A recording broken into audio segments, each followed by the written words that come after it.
All right. Mark, welcome to the Freedom Fries Real Estate Podcast. Man, we are so excited to have you here today. We had a little bit of technical difficulty, right? But we're overcoming that, and we are so appreciative of your time here tonight. And really, just we can't wait to dive into some really cool topics and hear about your background and hear all the great things you've done. So I'll stop talking. I know Spiros and I are going to have a lot of questions for you. So Mark, So just tell the people a little bit. before Mark starts, I have a quick joke. All right, All I have a right. Go quick ahead. joke. Spiros has been What do waiting you for this get? all week, Mark. What do you get when you have a Marine, an Army guy, and a Navy guy all on the same podcast?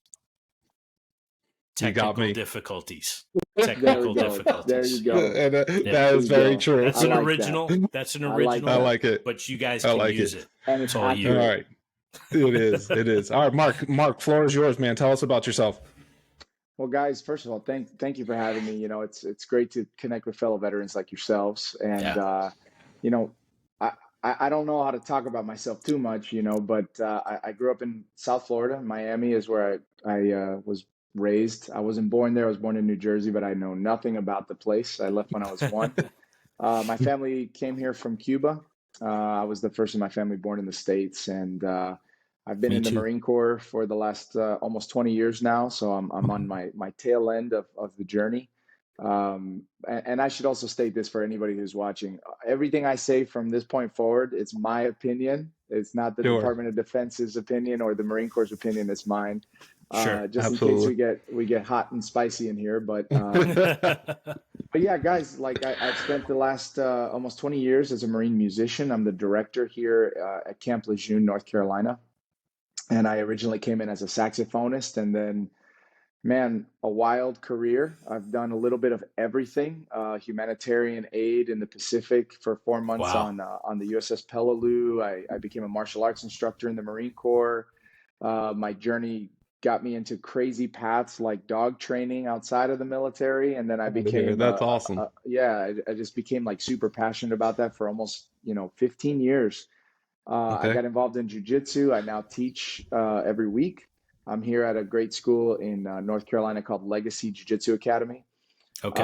Yeah, and it's just been a wild twist and turn kind of career in life. So So I So, wonder, I so wonder if a lot of people don't realize that you can be like an active duty musician in the armed yeah, forces, right? That's right. probably not a well-known thing. yeah. I'll tell you this: when I decided to try out, because it's an audition process, it's extensive. It is not Mm-hmm. easy at all to get a position.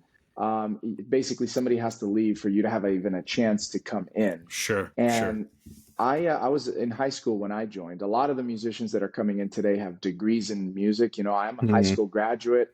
Right. I'm very much a made, musician from the military music program. They sent me to That's cool. school. Like, I mean, I've done so many amazing things. I performed for 90,000 people in the That's Philippines. awesome. Like Wow. I've That's done awesome. everything you can imagine, right? Super Bowls and all that kind of stuff.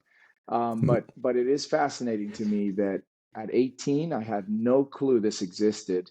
And, Mm-hmm. unfortunately, my grandfather passed away 3 months before I was graduating high school. And at that Hmm. time, I was looking at like seven different universities to go study. I Sure. was active in sports, I was active in music, and I was kind of trying to figure out how to continue doing both.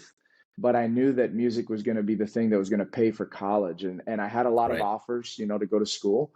And 3 months before my grandfather passes, and then maybe 2 weeks after he passed away, a saxophone quintet walked into my high school band room. No And way. I'm a saxophone player, right? So as soon Right. as they walked in, everyone in the room just looked at me because they knew I was the most arrogant, Mm-hmm. cocky-headed little sax player. And when they walked in uniform and they're holding these great instruments, and you just assume immediately they must be amazing. Um, Right. I all I could think of was like I could do that, like I felt almost a little bit of a challenge there. And then they started playing and they were phenomenal. And Mm-hmm. actually a little bit of a irony here. I just departed as the director at Paris Island, South Carolina. It was actually Wow. that band, that saxophone quintet that No came to way. my band room 20 years No ago. way. So Oh I man, became the full circle. director. Yeah, yeah. I became the director for the group that literally got me in the door. But I never knew it was an option. And, once I realized that, just like anything in life, once you have knowledge, now the question is, what are you going to do with it? And now I had this in front of me, and I said, this is a real possibility. Could I go to 13th grade? I could. Right. Or I could really go after a profession Right. where I'm getting paid to do what I love. And I said, you know what? I'm just going to try out. I don't expect to get selected, but I'll gain some experience out of it. I'll go to college, and then maybe one day I'll try again.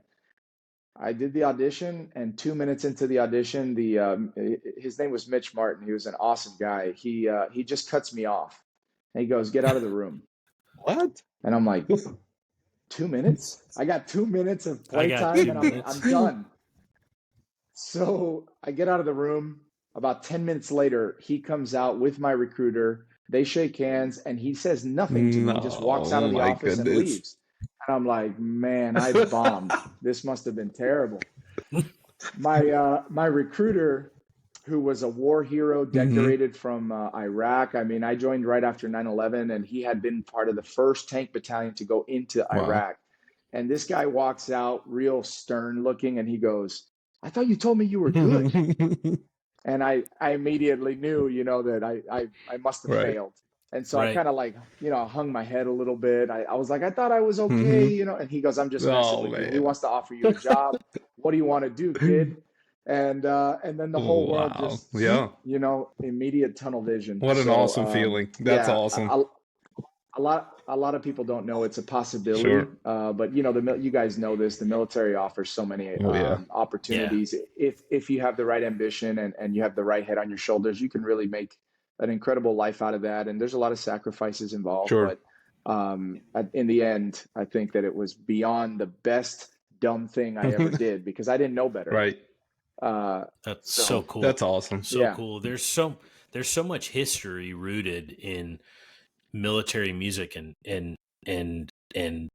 the leadership Right. of right. troops and battles. I mean, if you go back to some of the Civil original War. Right. battles, that the Civil War, and I mean, music had a much larger part than I think people nowadays realize that aren't students of history. So it's Absolutely. really incredible. I mean, I'll be honest with you, I've never had a chance to speak with a professional military Yeah, musician. I it's think it's fantastic. It's so cool. super I cool. was at West Point for 2 years, Mark, and I'm sure you're familiar. West Point does a lot of Sure. music, and they have that. It's actually an assignment there where you're stationed at West Point to do, the different things on the plane, and they have different auditions, and it was just really cool to see some of the shows that they put on, and to see how much they kind of work in the background to kind of be a master at their craft, which I'm sure you're real familiar with. So, you know, a lot of Absolutely. props to you guys and everything that you do. I think as the public, we see the final product similar to sports, right? Yeah. You see the final product, but you don't see the hours and hours and hours of reading music and rehearsing. So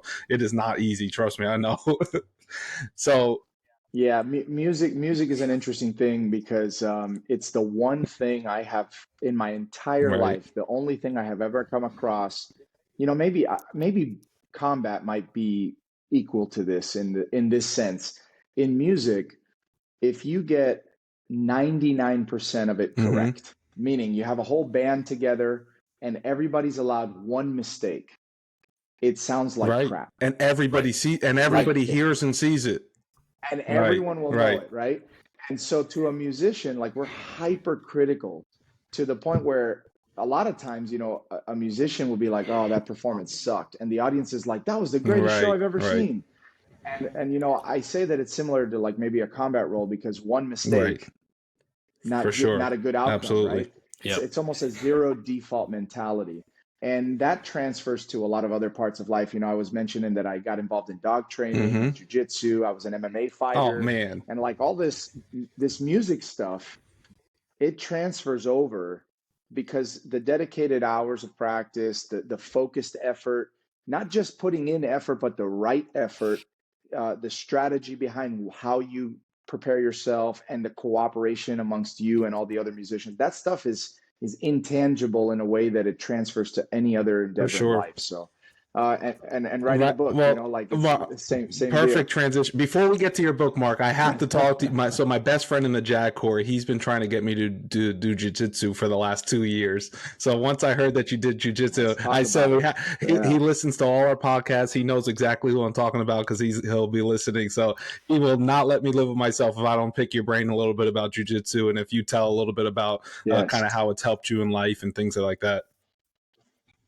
Well, I will tell you this, jujitsu is a very Yeah. special topic with me because I didn't start. So let me back up a little bit. In the Marine Corps, we have this thing called the Marine Corps Martial Arts Program. We call it Hmm. MAP. Everything has that acronym in Right. the You military, know it.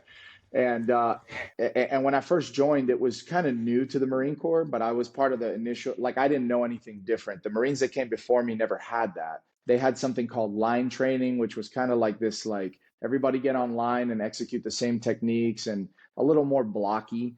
This was Yep. a little more dynamic and kind of involved multiple arts, multiple martial arts like Muay Thai, boxing, jujitsu, a little bit of a mix, and then a lot of weapons and combatives.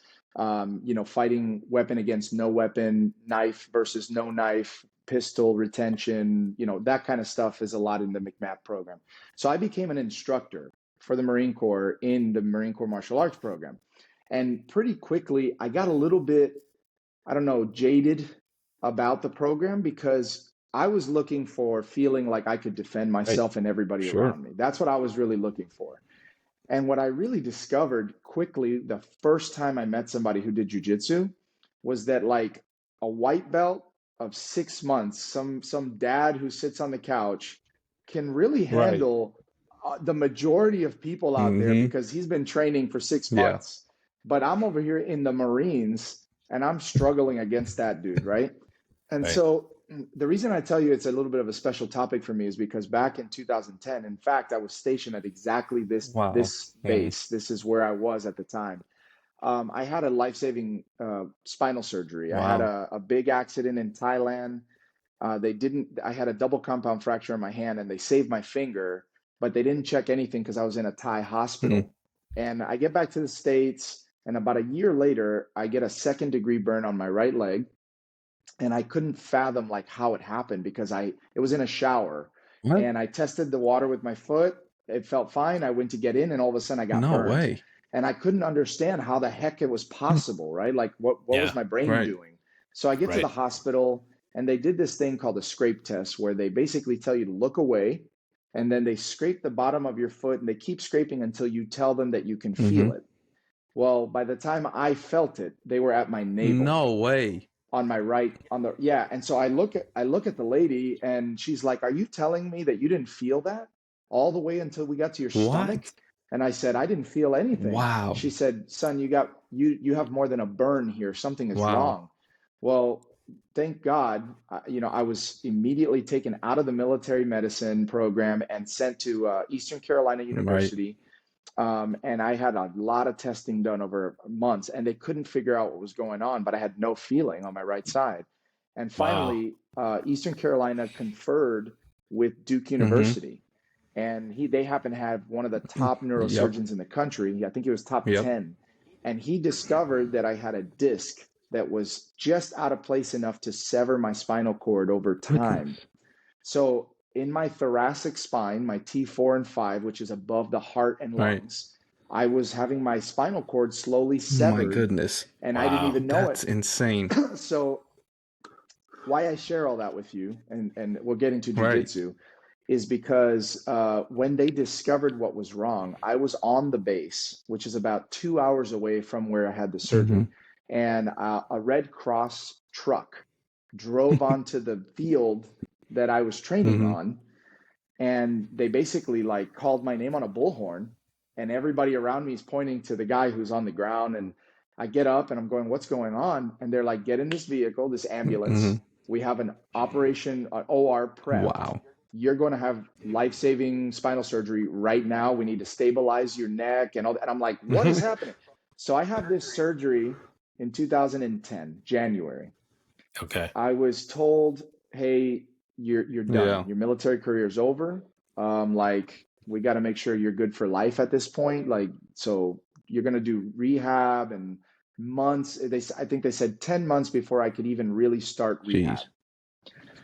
So now I'm depressed. I'm 24, I think, something like 24 years old, I believe I was. And I'm thinking my career's over and everything I knew as an athlete was gone.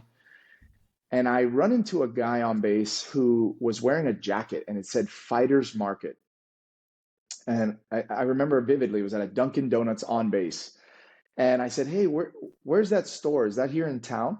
And he goes, no, this is a company I buy equipment from online. And I said, what kind of equipment are you buying? He goes, oh, sparring equipment, jujitsu gis, things like that. And I said, where do you use that? He says, here on base, we have a fight team for Camp Lejeune. I'm like, what? Oh yeah. I said, can I come watch? And he goes, of course, you're more than welcome to come by anytime. It turned out the facility they trained at was 20 seconds from the building I worked at every day. I just didn't know they were there. So this is about 35 days after this emergency spinal surgery. I'm now sitting in the bleachers during my lunch watching the Marine Corps wrestling team awesome. and the Camp Lejeune fight team. I'm just watching them. And after another 30 days, so it's now 2 months removed from serious surgery, I go to the head instructor who was a Lance Corporal, young dude, professional fighter before he joined the Marines. And he was the jiu-jitsu instructor for this fight team.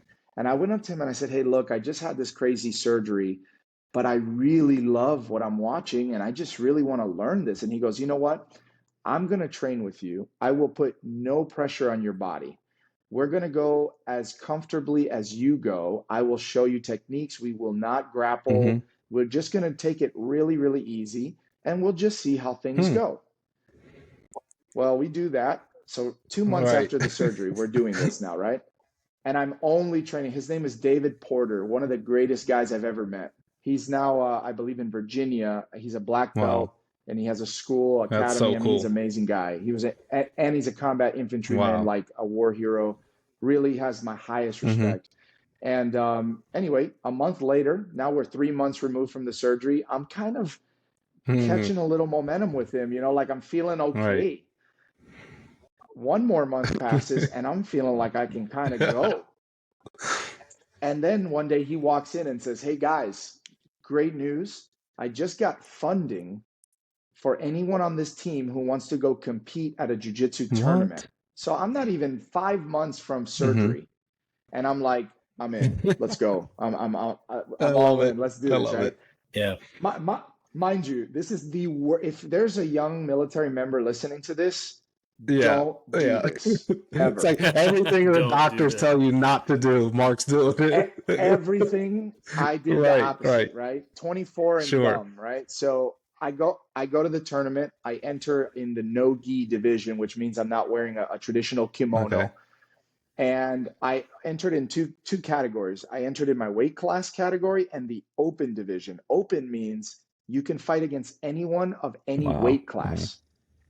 And guess what ends up happening? In my weight class, I lose my first match and automatically I'm out. It was like one and done. So I'm like, dang, man, that sucks. But I still have the open class coming up. Sure. I get in the open class. I win my first match by submission to a guy that was about my size. I win my next match to a small dude who was like 5'7", like 150 pounds. And I win by points. I didn't even submit him. I just won by points. And now I find out my next match is for the gold medal. So I'm like, great. Who am I fighting? This 350-pound guy. He's 6'5". I'm 6'2". Okay, he's 6'5", 300 Oh my pounds. goodness! No way. Here's the best part. I today weigh 190. Oh man. Back then I weighed 170 wet. Oh my god. I mean, lanky. So anyway, I fight this dude. I end up losing by 1 point, and it was one. Literally, it was the takedown, the original takedown. I couldn't stop the takedown, and I wasn't savvy enough. So anyway, long story short, the guy holds me for the next 5 minutes so that I wouldn't reverse the position. He wins by a point. And I stand up and I'm like proud as can be Absolutely. because I'm like, man, I just won silver in my first That's tournament in awesome. the Right. Open. This guy has his hands on his knees, he's dying, you know, and he got the gold That's medal, you awesome. know. So I send that medal to my surgeon No way. with a What? That's handwritten so note, and I said, cool. "You saved my That's so life. cool. You saved my life. Like I can continue my service." This guy calls me. I'll never forget it. His name is Dr. Schartz, is his last Uh-huh. name. He calls me and yells at me worse than any drill instructor in the Marine Corps has ever I yelled at believe me. it. The surgery, the surgery was almost 11 hours. Whoa. And he's like, "You ruined my work, blah, blah, blah. You're going to be a cripple." Wow. Like he is pissed Right. off. He calls my command and No tells them way. all of this. And so my command calls me and says, "They're going to test you to make sure you didn't, let's see how bad the damage Right. is. And then we're going to kick you out because you can't Right. serve if you're injured, you Right. can't serve anymore. And Right. you lost all your benefits Whoa. because you chose to fight when you were on orders not to do Holy anything." cow. Right. So I basically ruined everything for myself.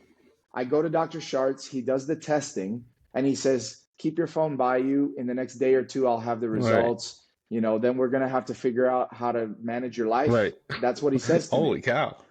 So I'm at work 2 days later, and he calls me, and I answer the phone, and he says, "Are you sitting down?" And I just break into Right. tears. I'm just crying hysterically.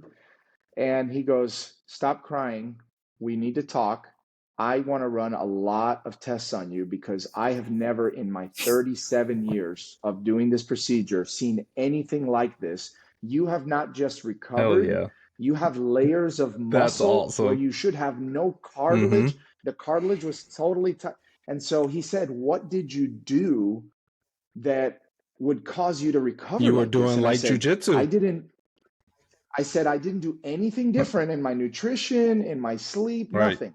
Just Right. this was the addition." And he goes, "I don't understand it, but we need to figure it That's out." cool. And, in my mind, I thank God every day because truly it could have gone the other Sure. way. That's why I'd Yeah. say Sure. nobody should It ever had- Yeah. do this, right? But what I really realized is that in jiu-jitsu, right, we grab a lot and we pull a lot. And a lot of that pulling is happening up in the upper torso, in the upper back. Okay. And so Sure. what I realized was is little by little, I was just strength Right. training the area that I had the surgery. And, ever since then, I just knew, like, number one, this thing might have saved my Yeah. life. Jiu-jitsu may have, Yeah. with the grace of God Sure. above all, but this could have really been the thing. And then secondly, I knew that I could never be the same.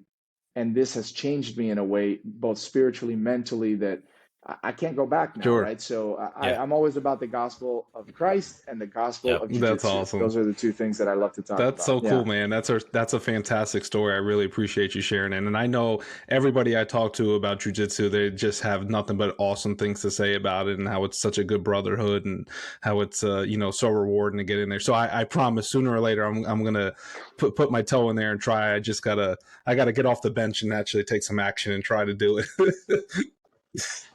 You do. And if So I could Mark, give, yeah, go ahead. Go ahead. I was just going to say, to give you just a small piece of advice, make sure you're, it's Yeah. hard unless you have what you say, you have friends Yeah. anyway, follow what school they're Yeah. at. Not every school is Right. great. I'm just going to be Yeah, honest no, with definitely. you. There's a lot Yeah. of, just like Yeah, CrossFit, for right? sure. Like CrossFit blows up and some CrossFit places are like dangerous. Yeah, absolutely. Yeah. Because they're Recommending crazy and the same goes for workouts and jiu-jitsu. crazy technique. Yeah. Absolutely. Yeah. But what I mean is the Right. culture, like as military members, we understand 100%. culture really well and brotherhood. But there's some gyms where it's like 100% every night, grind hard. And that's just not a good Right. idea. You won't make Right. it, right? Helio Gracie, who's the founder of Brazilian Jiu-Jitsu, Carlos and Helio Gracie, kind of the two godfathers of Brazilian Jiu-Jitsu. Those guys were doing Brazilian Jiu-Jitsu till their death. That's crazy. 98 That's years so old. awesome. But there's young guys today who train every day, grinding hard, and they wonder why in 5 Right. years they're having trouble closing their Right. hands because Yeah. they're doing it the For wrong sure. way. So just be cautious Appreciate about that. that. As Yeah, well. thank you, brother. So I'm listening to you, Mark, and I want to kind of dig a little deeper into Mark Pellon, right? I'm listening to a couple of things that are different. One, I'll just throw some things out there. You don't just play the saxophone. You're like a military saxophone professional. You're not just that. You're the director, at a Marine Corps base, and you know what I'm saying. Like, then I hear you say that, you get into jujitsu, then you're competing for a gold medal, right? You're not just participating in things. You're very quickly rising to the top, right? And what I want to ask you is, like, where does that come from? Where does that come from? And how would you tell somebody who's listening who feels like, man, I'm not really good at anything, or I just don't, like, I don't know what to do. I'm bored. Like, give them some of Mark. How do you, where does that come from, man? That Yeah. rising to the top every time you get into something. Yeah, this is something that the book like really made me really think a lot about, right? Because I think that when I was writing the book, I had the person in mind that you're talking about. Everybody has heard that cliche that you either have it or you don't. And I believed it my whole life. I believed that that was a true statement. I don't believe that to be a true statement anymore. And I especially think that there's a lot of people who struggle with that because they do end up believing it at some point. And if they feel like, man, I don't feel like I have that thing that I am good at, or they don't know what path they need to go down, Yeah. they Yeah. struggle with taking like the first step. And here's what I would say, like, number one, I feel like we have to ask ourselves the right questions. And there's a lot of people who I think are struggling because they don't know what questions to ask. And I will say that that in and of itself is a really important thing for anybody. Sometimes asking the right questions means we have to get out of our own space. Meaning, let's take me. I don't know where I'm going yet in life. I don't know what skill sets I have to offer to the world, but I know there's something in me that I really need to explore, and I just don't know what that is. There's a lot of ways that we can get to the root of that, right? Number one, I would say go to the people who love you and know you the best and ask them, what do you see in me that might be special? What do Sure. you see that is a quality that I have of some, whatever nature, that maybe I need to explore deeper because I just don't know which direction to go right now? And you'll find that a lot of people who really care about you and know you the best will say, Spiros, like, you're really authentic. You're a person who really is like caring about what people have to say. Maybe you need to explore, expanding messages. Maybe you need to explore connecting people, Sure. exploring new thoughts and ideas, thought leadership. Those people might just plant seeds of information that you got to go down the rabbit hole. The next, and then I'll say, even aside from people who know you and care about you, a coach, a mentor would be a great thing for somebody who feels like they don't know which way to go. Yeah. Because sometimes we need that complete outsider perspective where they peel the onion back and they go, okay, this is what I'm seeing, and let's get after this. And they give you a little bit of unbiased, Little opinion there. constructive criticism. Yeah, and I think that that's very valuable. So a mentor slash coach, and then the people that know you the best, that's the best place to start with figuring out what to explore. Then the next hurdle, I think, for a lot of people, and myself included, is you got to get over this idea that maybe you don't possess the skill, or maybe you're going to fail, and then you don't take the first step because of fear of failure or fear that you won't be able to achieve something. That in and of itself, I think, is a skill and an art that when you start to accomplish little things, you start to build a repertoire of, I accomplished X, Y, and Z. I don't know if I can do A yet because A is in the future, but I know I've done X, Y, and Z. So I can have some confidence that A is accomplished, or A is possible. Sure. Now, I would say that, and as a matter of fact, that exact formula is exactly what I outline in the chapter about confidence and charisma. How does somebody build confidence? You have to achieve over and over and over in small ways until you start to take a bite of something a little bigger, more ambitious. Right. And then, that thing's going to be a little scary, right? When you're a high school kid and let's say you're a freshman and you really want to ask out the girl who's a senior. Yep. Like that's intimidating as can Sure. be. But when you're 22 or 23 and you got a little more experience, communicating with the ladies or whatever, all of a sudden a 30-year-old isn't that intimidating, right? Like all of a Right. sudden maybe like your perspective changes from the age of 10 to 15, from 15 to 25, from 25 to 30, and so on and so on. And what I mean is you got to kind of stack little wins, little victories, so that you can believe in that big mountain that is ahead of you that you're not quite sure that you can climb. But if you look behind Yeah. you, the answer to the future is Yeah. there. That's So that's what I would that's so say to powerful, anybody who's Mark. And I struggling. think especially, personally speaking, with this day and age that technology and social media, and you're always put people, these successful people are always put in front of you, and you see people who are at the top, but you don't see the daily little wins here and there. So I Yeah. think it's so important to just daily, just like you said, take a look back and look where you've gone in the last 5-10 years. Look how much better you've become. Look at all the little victories that have gotten you to the position, to the place you are today. I mean, look, personally speaking, if I didn't ever, we talk about real estate a lot in this podcast. Real estate has been such an accelerator for me in my life. I would never be where I am today if I didn't have, my military investments, my real estate investments that have allowed me to kind of, branch out and do different things in life.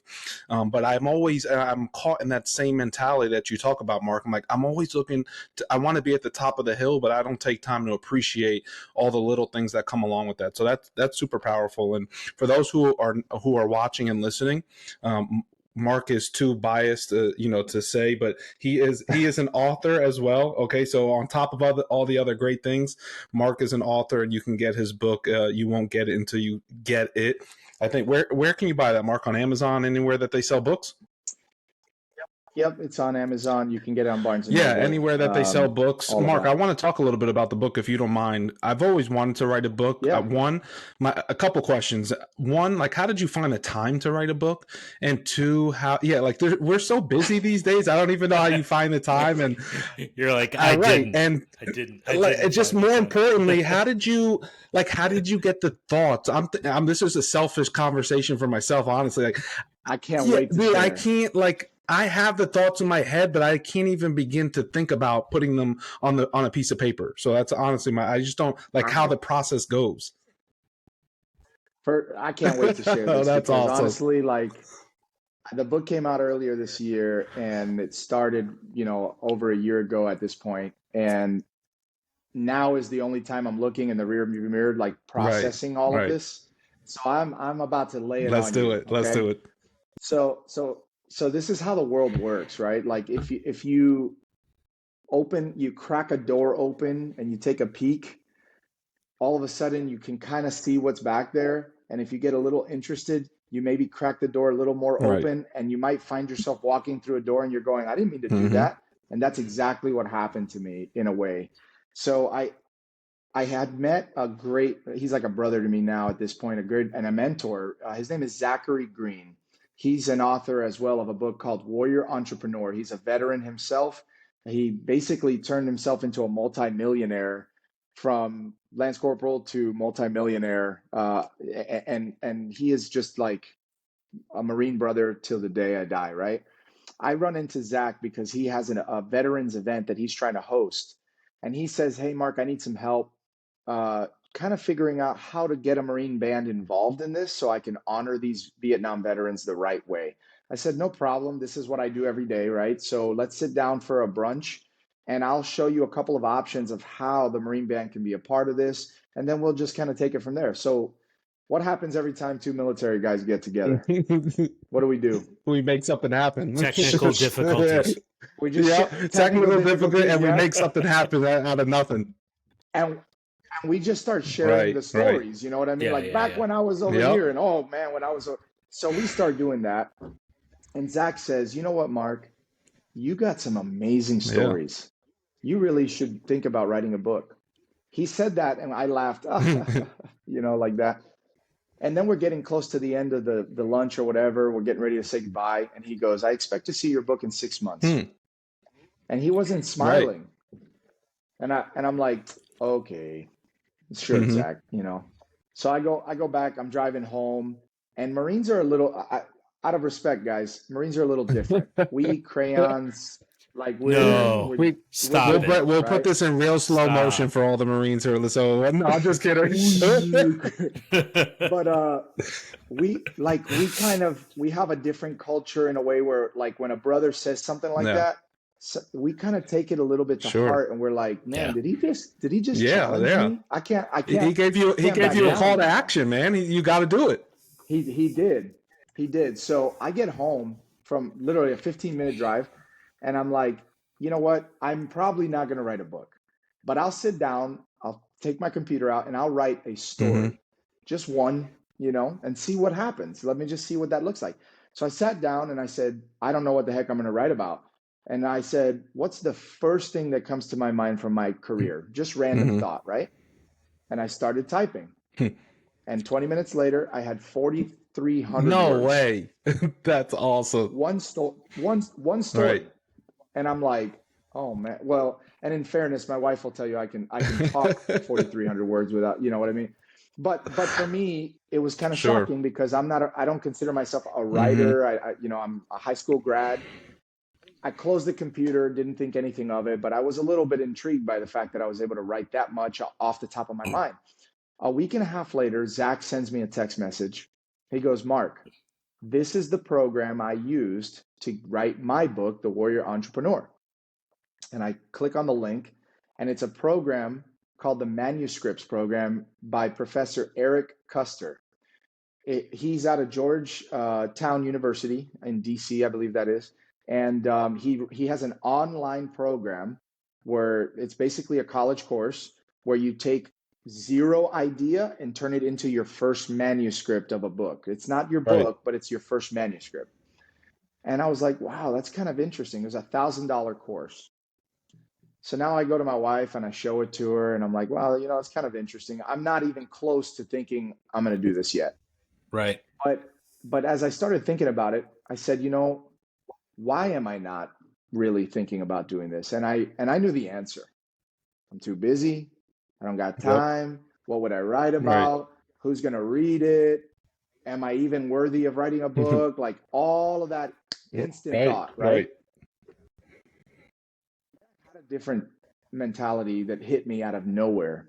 In the Marine Corps, I think you guys do this too, but in the Marine Corps, we have to write fitness reports on all of our Hmm. Marines.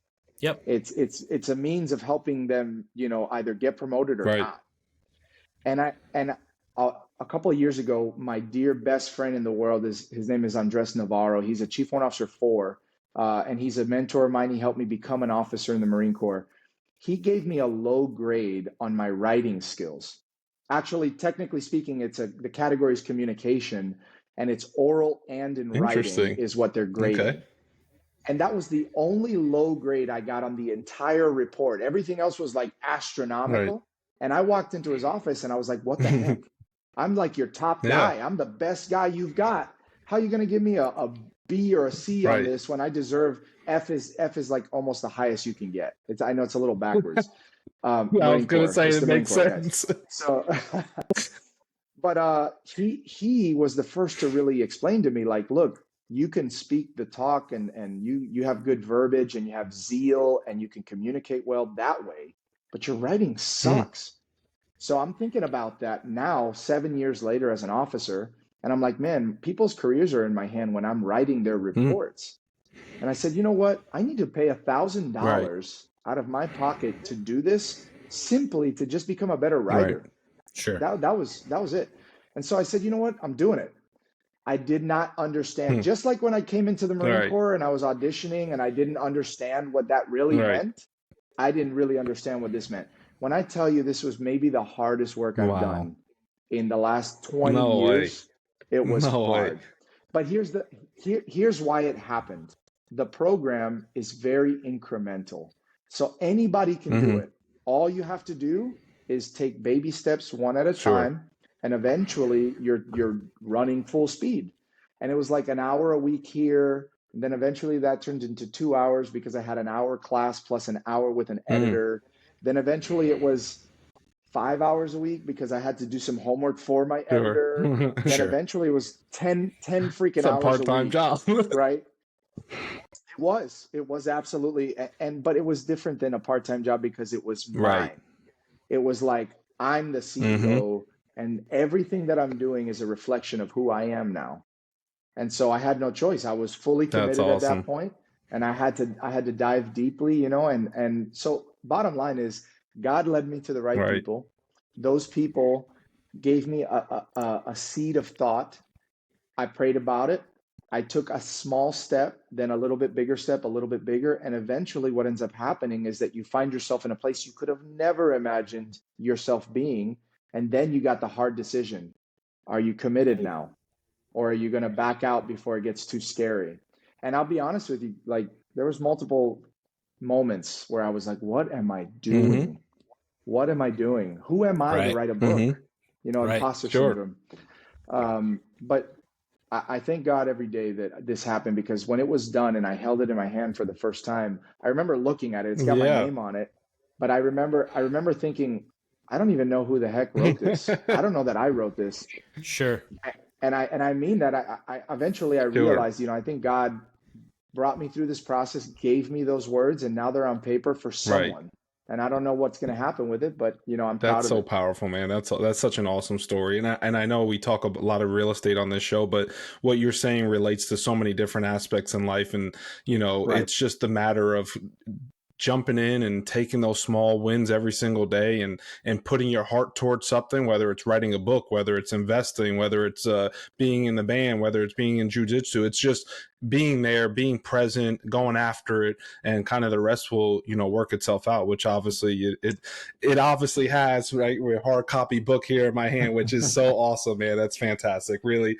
really honored to discuss that with you. Spiros, did you have something? I know I was cutting you off. I'm sorry. No, I'll be honest with you, man. I'm sitting here having this conversation, and I'm like, how are we going to shut this Yeah, I down know. inside of an hour? Because I I could sit here could. and talk to you guys till I tomorrow can. morning. I can. Mark, tell us a little bit. I don't. Do you do real estate? Do you do any kind of investing like that? Guys, because of the conference in Vegas, I'm really, really interested. I'm starting a financial boot camp right Cool. now with Buddy Okay. Rushing. And, I Nice. have a little bit longer plan. I think some people, when they get hot and heavy in this, they're attacking full Yeah. speed. I don't have the ability to attack like that right Sure. now, but I'm planting a lot of groundwork right now. My goal is becoming Right. financially free. Right. I'm going to learn a lot of skill sets through this, Veterans for Financial Yeah. Freedom and the boot camp program that they've got. Absolutely. My Yep. goal is to raise, I'm trying to raise $50,000 of equity over the next Cool. year. I'm trying to do public Okay. speaking and get, booked for that. Once I have that Mm-hmm. equity, then my goal is to start to get into the real estate. I'm trying to learn about wholesaling Awesome. right now. Awesome. And I think, the reality is it's just another avenue where I can take a lot of what I already am very, very talented and good at and have Oh, invested in for sure. already and start to learn the nuances of real estate. Of course, it's a massive Right. endeavor, but there's a lot of transcendent qualities that I already know I'm bringing to that. Even though I haven't accomplished Sure. anything, I can have some kind of confidence to say that if I commit myself to that, I'll I do mean, well. your resume speaks for itself when when you get to the point where you want to start working with some other folks and you say, listen, look at all the things I've accomplished. I'm not saying I'm an expert at this field, but when I put my mind towards something, I'm dedicated. I get results. So absolutely, you're speaking to the choir, and that's really powerful. And that's sometimes that's more than having the experience in of itself in a specific area. I mean, at least for me, I would feel comfortable in that situation. Spiros, I'm sorry, I cut you off again. Go ahead. Yeah, no, I mean, Mark, just a bit of encouragement for you. I mean, Mike and I are. Well, Mike's probably furthest along in his real estate journey. I'm right behind him, but just as a bit of encouragement for you, I mean, we're encouraged by your Yeah, man. process of taking Absolutely. the first step, taking the next step, taking a few steps, and then looking back and saying, "Man, I'm 6, 7 steps Mhm. ahead of where I Yep. started." Yeah. So, dude, I'm giving you a taste of your own medicine. Like, take the little steps. That's all I'm saying. Is it doesn't have to Right. be. I know we get rah rah sometimes, and we're like, take action, be bold, get Yeah. out there, go buy something. Right. I get that, and that's all good, but just Yeah, take and any step. And I think you're going to be well. Look at your track right, record, like Mike said. exactly, You're gonna obviously be successful. So hopefully that's a bit of encouragement. Plus, you got two brothers right here that would partner with you on a hundred anything, percent. and we're trying to with this podcast, we're trying to build a bit of a family of people that have all different kinds of diverse Yeah, experiences, rooted in maybe some military service, rooted in some interest in real estate, but more than anything, just rooted in that community. I mean, at my day job, I have a sales team that reports to me, and I always tell them we're not selling anything. We're in the relationship business. We're trying to learn about It's people. We're true. trying to learn about their stories. And that's what this podcast is all about, is trying to dig out from people who they are in the inside, in their stomach and in their heart and in their mind, and how they go about accomplishing things. And today, quite honestly, has been a masterclass on everything we all need to hear, not only for real estate or for military service or faith. I mean, it's a masterclass in just about life. It's about being human, and how to do it step by step. Mark, and I just want to echo that too. I mean, you're in fantastic hands. You've, obviously been talking with Buddy Rushing, and you've been down to the conference and whatnot. So everything he's doing, obviously, Spiros and I are a member of the community, and he's just been fantastic. And he just does nothing but positive things for everybody who's around him. So, and like Spiros said, I For definitely sure. echo that, man. Anytime you need anything, we're here to help. And we've created a little circle, and hopefully by the time you start getting going, we have a little bit of a bigger community here with the podcast. And it's like we envision, it's just us normal people, a lot with military backgrounds, talking, and who want to get financially free so we can spend our day jobs on a beach somewhere and not answer phone calls and text messages, and showing up to meetings. There are a lot of people talking and nobody saying anything. So yeah, man, Yeah, absolutely. I can feel Yeah, that. I can feel that. absolutely. Yeah. I'll tell you this, one of the things that I got out of that Vegas conference that is never going to leave my soul ever. I was talking to Buddy about why Mm-hmm. I'm doing all of this because I paid out of my own pocket to go to that conference. I paid out of my own pocket like 3 weeks later to go to another one in Salt Lake City, Yeah. Utah, to have an opportunity to learn. And it was called the Battle Collective. And and I'm telling you, I have been deep in a sort of tension, and in deep prayer, and begging my wife to tell me to stop in some ways because I don't know where it's leading, Sure. right? I don't know if the investment is worth it. I don't know what's going to be the Right. payout. And I'll tell you, I talking with Buddy, my book, all of the profits to my book go to a cancer charity called Tap That's Cancer so Out. awesome. And I've spent more than $8,000 just to make Mm-hmm. it and getting it out to the public, Right. and I've made nothing, and I won't make anything. And so I say that because I've been in a bit of a battle with myself, and I've had a lot of people be like, "Hey, listen, reconsider it. Take some of that equity Right. so that you can pay yourself, so you can keep doing it." And I said, Sure. I know that's the smart Mm-hmm. thing, but I think that the God thing is that I have to put myself in a position of total faith Yeah. here, which, by the way, Yep. is chapter Mm-hmm. 5. You got to have Yeah. faith, chapter 5. But I say that because I was talking to Buddy and I explained this to him, and he totally understood my position, where I need equity to invest, but I'm not making equity because I'm having to invest it to, Right. and I said, I'm trying to make the money so I can make a Mm-hmm. difference. And he Yep. says, then you're on the right Oh wow, track, that's powerful. right? You can only make so much Mm-hmm. money before you have to make a Right. difference. That's right. And that's where I'm hoping to get to. My goal is, I hope that before I retire, which will be at the probably end of 2026, I think I'm going to call it a day, and that'll be 23 years or so, 24 years. Um, I'm hoping that I can transition out. My family is going to be in a good state Mm-hmm. financially, and that I can really take off from there, because I'll tell you, like, 150,000 people die every Mm-hmm. day. Your age, my age, young, old. The only thing that's going to matter is what we did, Right.